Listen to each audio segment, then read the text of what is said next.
नमस्कार, मैं सुहाली जैन और आप देख रहे हैं वीएनएम टीवी।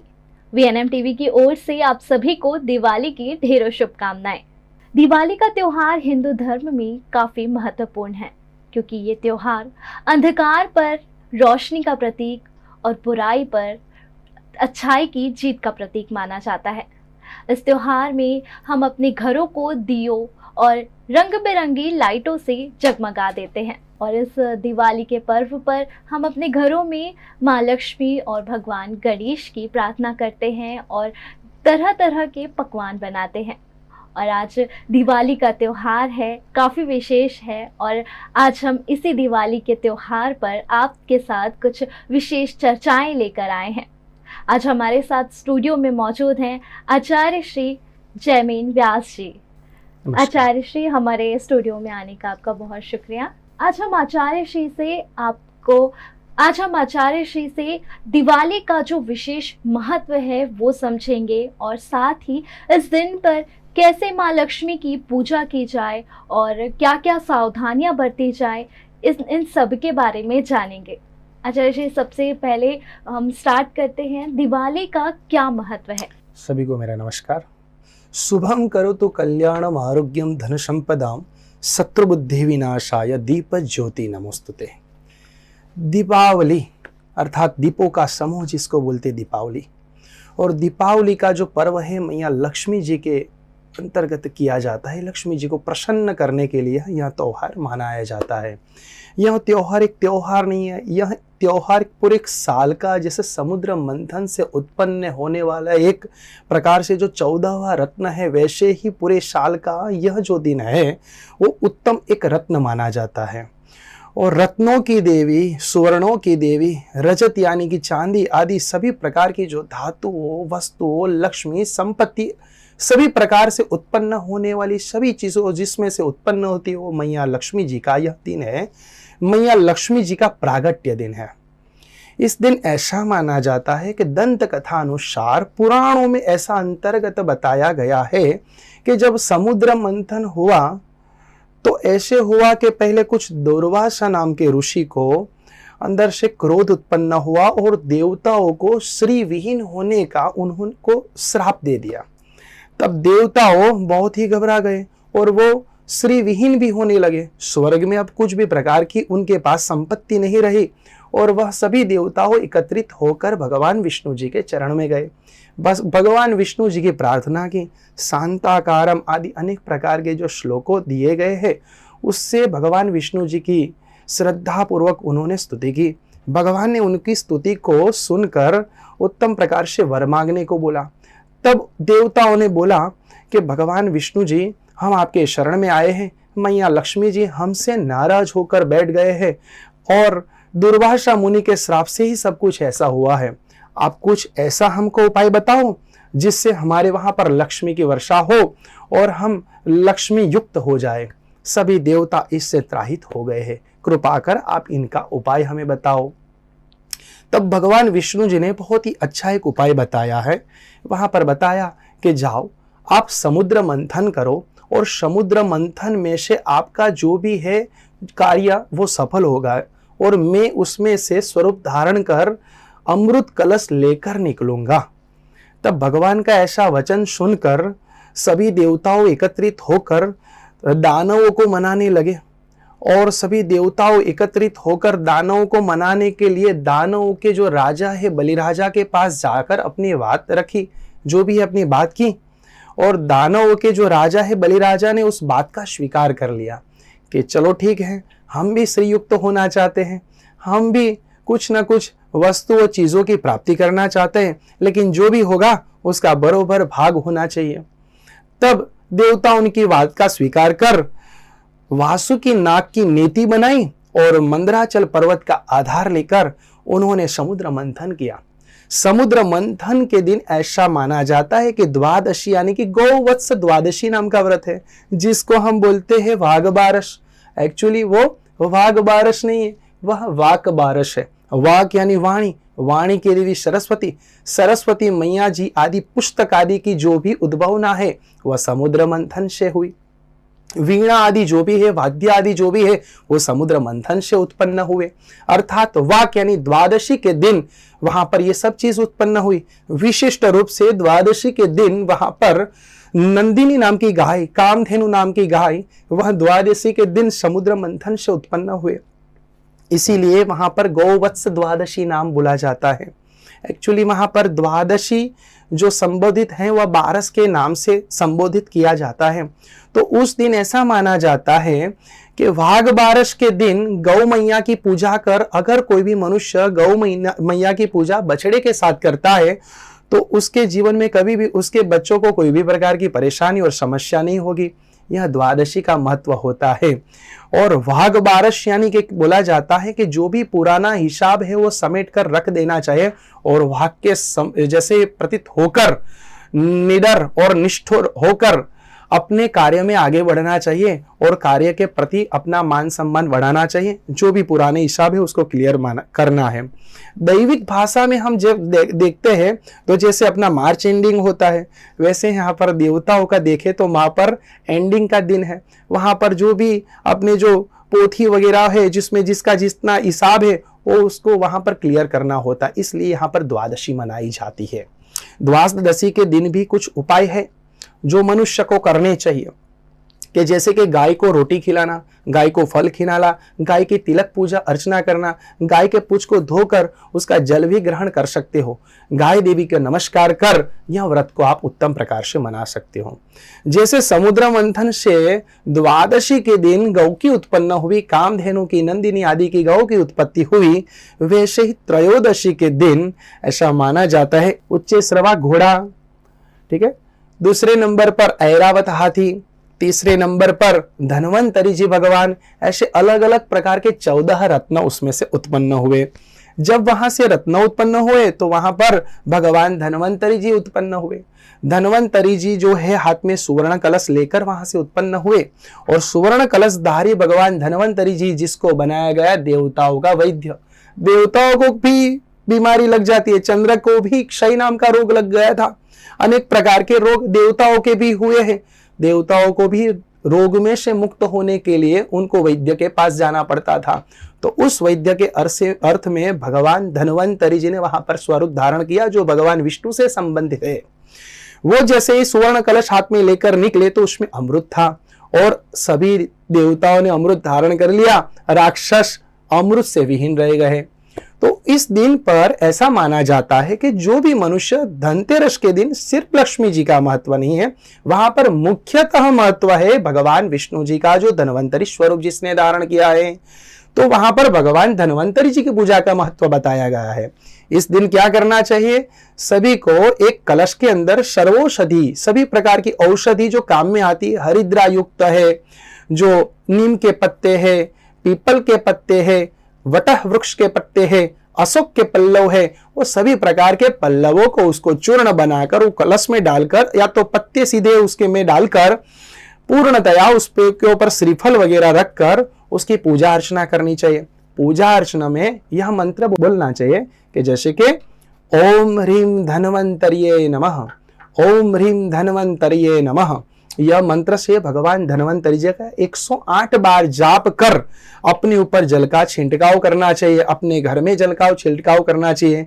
यहाँ पर यह सावधानी रखनी चाहिए कि अपने घर में जहां पर टॉयलेट वगैरह है वहां पर बिल्कुल भी इसका छिड़काव नहीं करना है। अन्य सभी पुण्य पवित्र स्थान पर, घर में सभी जगह पर इसका छिड़काव करना चाहिए। अगर जो भी मनुष्य साल में आने वाली यह त्रयोदशी के दिन ऐसा करता है तो उसके वह साल में कोई भी रोग घर में प्रवेश नहीं कर सकता है। अगर वो जल बचा भी लिया तो पूर्ण साल तक अगर रोग आ भी जाता है तो उस जल को छिटक कर उस रोग को दूर किया जाता है। धनतेरस के दिन यह भगवान धन्वंतरी जी का महत्व अतिशय माना गया है। उसके बाद काली चौदस आती है, क्योंकि ये जो दीपावली है एक दिन का त्योहार है, लेकिन इसमें क्या है, सभी त्योहार इससे सभी जुड़े हुए हैं, आपस में एक दूसरे से मिले हुए हैं। द्वादशी से भी उससे पहले एकादशी से आरंभ कर दीपावली पर्यंत सभी प्रकार के जो त्योहार है वो सभी पर्व के तरीके से माने जाते हैं और पूर्ण धार्मिक माने जाते हैं। यहाँ पर काली चौदस भी मानी जाती है। काली चौदस को रूप चतुर्दशी भी बोलते हैं। ऐसा माना गया है, शास्त्र में पुराण में बताया गया है कि जो मनुष्य सूर्योदय के बाद उठता है इसी दिन, खास तौर पर काली चौदस के दिन, तो मनुष्य के सभी प्रकार के पुण्य नष्ट हो जाते हैं। इसलिए बोला गया है कि नरक चतुर्दशी यानी कि काली चौदस के दिन सुबह में जल्दी उठ जाना चाहिए। सूर्योदय से पहले उठकर शरीर पर तेल की मालिश करनी चाहिए और चींचड़ के वृक्ष के पत्ते लेने चाहिए, उसको भी मिक्स कर अपने शरीर पर घिसने चाहिए। अगर जो भी मनुष्य ऐसे कर कर स्नान करता है तो उसका रूप और भी निखर जाता है, बाहर की उसकी जो भी बाह्य नेगेटिविटी वो सभी चली जाती है।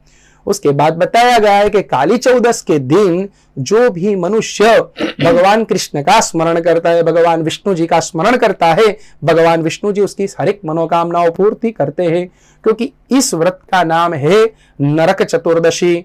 नरक चतुर्दशी के दिन क्या हुआ कि एक बार नरकासुर ने 16,000 रानियों को बंदी बनाकर रखा और उसका उपभोग करता रहा। तब वो अनेक प्रकार से चिल्लाने लगी, भगवान को याद करने लगी। कोई भी प्रकार का संकट आता है ना तो मनुष्य भगवान श्री हरि के चरण में जाता है। भगवान श्री हरि हर एक प्रकार के मनुष्य के कष्टों को दूर करने वाले भगवान श्री कृष्ण चक्रधारी आ गए वहां पर और नरकासुर का वध कर वो 16,000 रानियों को उससे छुड़वा लिया। अब वो छुड़वा तो लिया, लेकिन वह 16,000 रानी अनेक प्रकार से चिंता युक्त हो गई। वह कन्याएं चिंता युक्त हो गई कि अब हमारा क्या होगा, संसार में हमको कौन अपनाएगा। तब उनको कलंक से दूर करने के लिए भगवान जो चक्रधारी भगवान विष्णु जी है, भगवान श्री कृष्ण स्वरूप में वहां पर आए और उन्होंने बताया आप चिंता मुक्त हो जाओ, मैं आपसे विवाह करूंगा और आपको कलंक से दूर करूंगा। भगवान का यह प्रत्युत्तर सुनकर वह सभी जो कन्या है वो हर्ष उल्लास के साथ भगवान श्री कृष्ण के साथ उन्होंने विवाह कर्म किया। इसीलिए यह काली चौदस का महत्व माने गया है। यहाँ पर जो नेगेटिविटी है दूर करने के लिए काली चौदस नाम का यहाँ पर प्रत्युत्तर दिया गया है, क्योंकि जैसे भगवान ने ऐसे नरकासुर का वध किया, ऐसे अपने अंदर रहा हुआ कोई भी नरकासुर है उसका भी वध करना चाहिए। इसीलिए काली चौदस बुराई के ऊपर अच्छाई की जीत करनी चाहिए, इसीलिए काली चौदस माना गया है। इस दिन महाकाली मैया जी की पूजा करनी चाहिए, जैसे कि द्वादशी के दिन सरस्वती, जैसे कि काली चौदस के दिन काली की मैया की भी पूजा करनी चाहिए। काली मैया से संबंधित शक्ति की अगर उपासना करने चाहते हो तो भगवान हनुमान जी की भी पूजा करनी चाहिए। इस दिन जो भी मनुष्य अपने घर में भगवान हनुमान जी की जो सिंदूर युक्त तेल युक्त सिंदूर लाकर उसका स्वस्तिक अपने दरवाजे पर बना लेता है, मनुष्य के घर में समझ लो कोई भी भूत प्रेत आदि उसमें प्रवेश नहीं कर सकता है। ऐसा भगवान हनुमान जी का आशीर्वाद उसमें रहता है। उसके बाद अब आती है दिवाली। अब दिवाली तो मैंने आपको बताया कि दीपावली अर्थात पूरा समूह है दीपों का, अर्थात यह माना जाता है कि भगवान जो है राम जी वो अयोध्या पुनः वापिस आ रहे थे। 14 साल का वनवास उन्होंने अनेक प्रकार से कष्ट युक्त से होगा, सभी लोगों का उद्धार कर दिया। अहल्या आदि अनेक प्रकार के उनके भक्तों को, शबरी आदि अनेक प्रकार के उनको भक्तों को सभी का उद्धार कर भगवान रावण का दशमी के दिन वध कर इस दिन यानी दीपावली के दिन अपने अयोध्या की ओर प्रयाण किया और अयोध्या के अंदर प्रवेश किया। जैसे ही भगवान ने प्रवेश किया सभी प्रकार के जो भी अयोध्यावासी है उन्होंने अनेक आनंद और उत्साह भर उनको मनाने के लिए सभी और दीप ही प्रज्वलित कर दिया। इस दीप से प्रज्वलित होकर इस दिन से दीपावली मनाई जाती है। यह दीपावली अनेक प्रकार का त्योहार माना जाता है। आचार्य श्री ने हमें बताया जो दिवाली का महापर्व है उसकी शुरुआत बाघ बारस से हो जाती है और ये सारे जो पर्व हैं वो एक दूसरे से रिलेटेड हैं और यही जो रिलेशन है वो दिवाली को महापर्व बनाता है। तो ये तो हुआ दिवाली का महत्व। अब आचार्य श्री कई लोग हमारे जो दर्शक हैं वो कंफ्यूज है कि दिवाली 31 को है, 1 को है और इसका महामुहूर्त कौन सा है, तो आप क्या कहना चाहेंगे? बिल्कुल, इस बार जो दिवाली है वह मनाई जाएगी 31 तारीख को मनाई जाएगी। 31/10/2024 और बृहस्पति यानी कि गुरुवार के दिन, इस दिन दोपहर से प्रारंभ होने वाली दीपावली है और उसका निशीथ काल, तुर्य काल, संध्या काल, सभी यह काल के अंतर्गत जो आती है वह दीपावली है। और दीपावली तो आप जानते ही हो सब लोग कि वह सायंकाल का अति महत्व दिन गणाया जाता है। दूसरे दिन 1 तारीख को दोपहर के समय पर दीपावली समाप्त हो जाती है। अर्थात अगर जो भी मनुष्य को दीपावली मनानी हो तो 31 तारीख को मनाए तो उसको अच्छा सा फल की प्राप्ति हो सकती है। ऐसा नहीं कि वो 1 तारीख को नहीं कर सकते। दूसरा भी एक मत है जो सुबह से प्रारंभ कर तिथि होती वो पूरे दिन मनाई जाती है, किंतु जो लोग सायंकाल को मैया लक्ष्मी जी की पूजा करते हैं उनके लिए दीपावली 31 तारीख बृहस्पतिवार के दिन बहुत ही अच्छी गनी जाएगी। उस दिन समय बहुत ही अच्छा, जिसको बोलते शुभ मुहूर्त, जिसको बोलते महामुहूर्त रहेगा। 4:40 से प्रारंभ कर 7:40 तक यह मुहूर्त सबके लिए बहुत ही अच्छा गिना जाएगा। अगर जो भी मनुष्य 1 तारीख को मैया जी की पूजा करता है, शुक्रवार के दिन मैया जी की पूजा करता है, तो लक्ष्मी मैया को प्रसन्न करने के लिए सुबह 8 बजे से प्रारंभ कर 10:57 तक यह बहुत ही अच्छा समय सबके लिए रहेगा। इस दिन पर सबसे विशेष होता है पूजा विधि। तो हमारे जो दर्शक हैं वो हमेशा कंफ्यूज होते हैं कि कैसे पूजा करें, तो हमारे दर्शकों को बताइए कि इस विशेष महापर्व पर कैसे पूजा विधि करें। बिल्कुल, लक्ष्मी मैया का ऐसा वरदान है कि जो भी मनुष्य तांबे के कलश के अंदर सिक्कों को भरकर उसमें पूर्णतया पंचतत्व आदि सभी प्रकार के अनेक प्रकार के जो देव है उनकी पूजा अर्चना कर गणेश जी के द्वारा स्थापित उसमें बाजू में मेरा स्थापन करना चाहिए, जिसको बोलते हैं लक्ष्मी गणेश। आपने देखा होगा कि लक्ष्मी गणेश का सिक्का आदि भी आता है। तो दीपावली के दिन ही यही सिक्के का महत्व है कि गणेश की लक्ष्मी सहित पूजा करनी चाहिए। तो इस दिन महालक्ष्मी जी की पूजा गणेश जी के सहित करनी चाहिए, भगवान विष्णु जी के सहित भी करनी चाहिए। तो इसमें ऐसा माना जाता है कि एक बाजू में भगवान गणपति जी का स्थापन करना चाहिए, दूसरी बाजू महालक्ष्मी जी का स्थापन करना चाहिए, तीसरी बाजू में एक कलश का स्थापित करना चाहिए। अब तीनों स्थापित की पूजाओं की ऐसे पूजा करनी है कि यहाँ पर अनेक प्रकार के उपाय बताए गए, जैसे कि उपचार पूजा के अलग अलग है। गंध अर्पण करना यानी कि तिलक करना, पुष्प अर्पण करना यानी कि फूल अर्पण करना, धूप अर्पण करना यानी कि धूप बत्ती अर्पण करो मैया लक्ष्मी जी को, दीप जलाकर उनको प्रसन्न करो, और गंध पुष्प धूप दीप और नैवेद्य यानी खीर आदि नैवेद्य मैया लक्ष्मी जी को भोग लगाना चाहिए। अगर जो भी कोई मनुष्य ये पंचोपचार पूजन करता है तो उसकी पूजा पूर्णतः संपूर्ण मानी जाती है। माँ लक्ष्मी जी उससे अति प्रसन्न होते हैं। अगर जो भी कोई मनुष्य लक्ष्मी जी को पंचामृत आदि से स्नान कराता है, भिन्न भिन्न द्रव्य से स्नान कराता है, गन्ना यानी कि शेरड़ी जो बोलते हैं गुजरात में, शेरड़ी शब्द बोलते हैं, हिंदी में बोलते हैं गन्ना, वो भी लक्ष्मी जी के पास रखना चाहिए। चौली आती है, चौली जो साग भाजी में हम खाते हैं, जो वेजिटेबल्स है चौली, वो भी लक्ष्मी जी के पास रखनी चाहिए। भिन्न भिन्न पुस्तकों अपनी जो नए साल के प्रारंभ करने वाले हो जिसको बोलते चौपड़ा पूजन, वो भी सभी आगे रखने चाहिए। वो सभी चौपड़ा पूजन करने के लिए उसमें स्वस्तिक बनाने चाहिए, नीचे 5 तिलक करने चाहिए, आजू बाजू में शुभ और लाभ लिखने चाहिए, और वहां पर पूर्ण विराम भी करने चाहिए, जिससे अंतर्गत कोई भी अंदर एंटर नहीं हो, कोई भी नेगेटिविटी एंटर नहीं हो। इसलिए दोनों साइड वो एरे जो लगाते हैं वो लगाते हैं, ठीक है। उसमें स्वस्तिक बना लो। फिर प्रणव धारण करने के लिए उसमें ओमकार का भी नामोल्लेख करना चाहिए, ओम शब्द लिखना चाहिए। शुभ लाभ स्वस्तिक ओम श्री इति से युक्त पुस्तक की पूजा करनी चाहिए। इस दिन जो भी मनुष्य पुस्तक की पूजा कर अपने बिजनेस का प्रारंभ करता है, अपने धन के कार्य को आगे बढ़ाने का कार्य करता है, माँ लक्ष्मी जी की कृपा उसके ऊपर अवश्य रहती है। ऐसा माना जाता है कि जिसके पास सरस्वती है उसके पास लक्ष्मी जी अवश्य रहेगी। इसलिए वहां पर सरस्वती के युक्त लक्ष्मी जी की पूजा करनी चाहिए। ऐसा शास्त्रों में भी वर्णन किया गया है कि अनेक प्रकार की जो लक्ष्मी है वो सिर्फ लक्ष्मी अकेली ही लक्ष्मी नहीं मानी जाती। यहाँ पर धान्य लक्ष्मी भी मानी जाती है, गृह लक्ष्मी भी मानी जाती है, कार्य लक्ष्मी भी मानी जाती है। भिन्न भिन्न प्रकार की जो भी श्रेयस्कर है वो सभी लक्ष्मी ही मानी जाती है। सभी मनुष्य के आगे भी श्री शब्द उपयोग में लेते हैं क्योंकि वो श्री से युक्त है, इसलिए श्रीमान बोलते हैं। कभी कभी स्त्री के आगे भी बोलते हैं श्रीमती, यानी जो अच्छी बुद्धि धराने वाली स्त्री है वही है श्रीमती। इसलिए उसको श्रीमती भी बोलते हैं। तो ये सभी लोग लक्ष्मी से युक्त है, अर्थात लक्ष्मी की पूजा के दिन लक्ष्मी पूजा, गणेश पूजा, कलश पूजा, उसके साथ में पुस्तकों की भी पूजा अच्छी तरह से करनी चाहिए। उसमें अनेक प्रकार के मंत्र बताए गए हैं। अगर जो भी कोई मनुष्य यह मंत्र का उच्चारण कर लक्ष्मी जी की पूजा करता है तो अवश्य वो सुख की प्राप्ति करता है, वह लक्ष्मी की प्राप्ति करता है।